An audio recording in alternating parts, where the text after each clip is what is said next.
Hi, this is Yvonne with Central Kentucky Television, and I'm here today with Trey Abel. Yes, ma'am. Good morning, Trey. Good morning.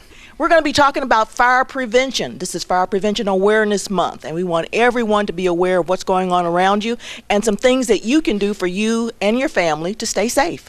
Absolutely. I think we clarified earlier that Fire Prevention Month should be every month, but we definitely make awareness of it in October.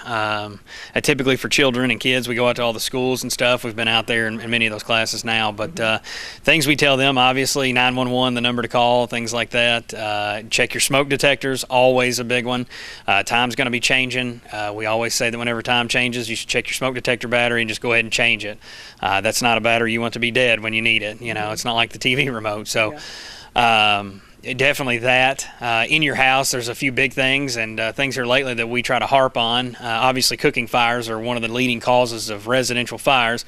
I think people are pretty aware of that, and they're generally they do the right things. They try to set a timer. You know, everybody's got a cell phone now. Set a timer on your phone if you've got something on the stove, so you don't walk out and forget it or something like that. But clothes dryers, it's a time for me to hit on that. Yeah. I'm very, very fanatical about that, I think is maybe the word. Maybe a little radical at times. My wife will tell you that. But the clothes dryer is something I've seen cause a lot of fires, dozens of fires in my short, probably 10-year career or so of firefighting. And it's caused a lot of heartache and a lot of trauma to a lot of people because their houses burned down just because they were trying to dry the clothes. Go ahead. Okay, and as far as personal fires, when you're cooking, you know, what about what you're wearing? You know, sleeves and all that. Absolutely, yeah. So many people want to get out of bed in the morning and they're in, sometimes they may be in their birthday suits, Yvonne, but they're in their pajamas, you know, in a lot of cases, maybe no shirt on.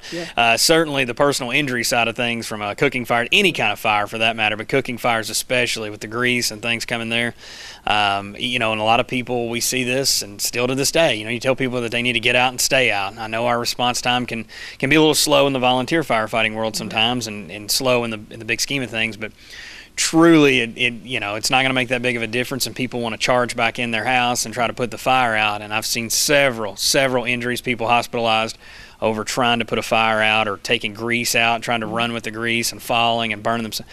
The options are endless. Just you need to use precaution, and if you have a fire, certainly call 911 and let us come out and handle that, or your local fire department, whoever's closest. Okay. Well, Trey, tell us a little bit about yourself. I remember you saying you were with the fire department now about 10 years. How'd you get started? Well, I kind of grew up around here at the Lebanon Firehouse, you know, as a kid, and I think I just never lost that luster to see fire trucks go up and down the road, you know. So I made a career out of it. I actually worked for the Lexington Fire Department as a career job, and then I come back here and use this as a volunteer fire department at home, you know. So I do still make quite a few calls here, probably not as many as I used to, you know, being gone and kind of on the road all the time. So, yeah, that's what I do. I've been doing it now, you know, about 10 years. I'm also a paramedic, so getting back to your personal injury thing, you know, I've seen the, you know, the other side of that too, the other side of the fence, so to speak. But, yeah, so I've been doing this about 10 years. Okay. Well, tell us a little bit about, you know, fall is coming.